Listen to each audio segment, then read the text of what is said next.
আছে চট্টগ্রামের মানুষ জানে না এই চট্টগ্রাম নিয়ে কি মাস্টার প্ল্যান হচ্ছে আর কি হচ্ছে না। নতুন করে প্ল্যান হচ্ছে কিন্তু আমরা জানি না। আমরা দাবি করতে চাই চট্টগ্রাম নিয়ে কোন পরিকল্পনা হলে চট্টগ্রামের মানুষকে সেটা ইনভলভ করতে হবে। চট্টগ্রামের মানুষের ভাগ্য নিয়ে আপনারা ইংরেজিতে কিতাব লিখবেন আর চট্টগ্রামের মানুষ সেটার সাথে থাকবে না, এটা আমরা আর হতে দিব না। পরিষ্কার ভাবে বলতে চাই চট্টগ্রামের মাস্টার প্ল্যানে চট্টগ্রামের মানুষের অংশগ্রহণ অবশ্যই লাগবে। এসি ঘরে বসে আমাদের ভাগ্য লিখবেন, এইটা আমরা হতে দিব না।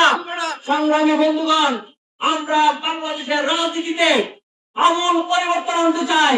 এই পরিবর্তনের জন্য মাথাল আজকে সারা বাংলাদেশে গ্রামে গঞ্জে অফিস আদালতে ব্যবসা বাণিজ্যে সমস্ত জায়গায় আমরা আজকে মাথালকে নিয়ে যাচ্ছি।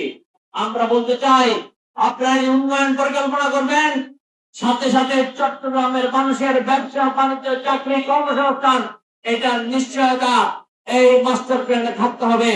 শিক্ষা চিকিৎসা এই সমস্ত কিছু মাস্টার প্ল্যানে থাকতে হবে। চট্টগ্রামের মানুষের ভাগ্যকে বাদ দিয়ে কোন পরিকল্পনা আমরা চট্টগ্রামের বুকে বাস্তবায়ন হতে দিব না, পরিষ্কার কথা।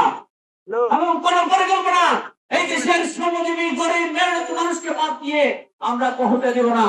এই বলে আগামী দিনের নতুন বাংলাদেশ নির্মাণের জন্য মাথাল মার্কাকে গণসংহতি আন্দোলনকে আপনারা নিশ্চয়ই আপনাদের সঙ্গে কথা বলার জন্য সংসদে পাঠাবেন, সেই আশা ব্যক্ত করে গণসংহতি আন্দোলনের পক্ষ থেকে শুভেচ্ছা জানিয়ে আমার বক্তব্য এখানে শেষ করছি। শুভেচ্ছা এবং ধন্যবাদ।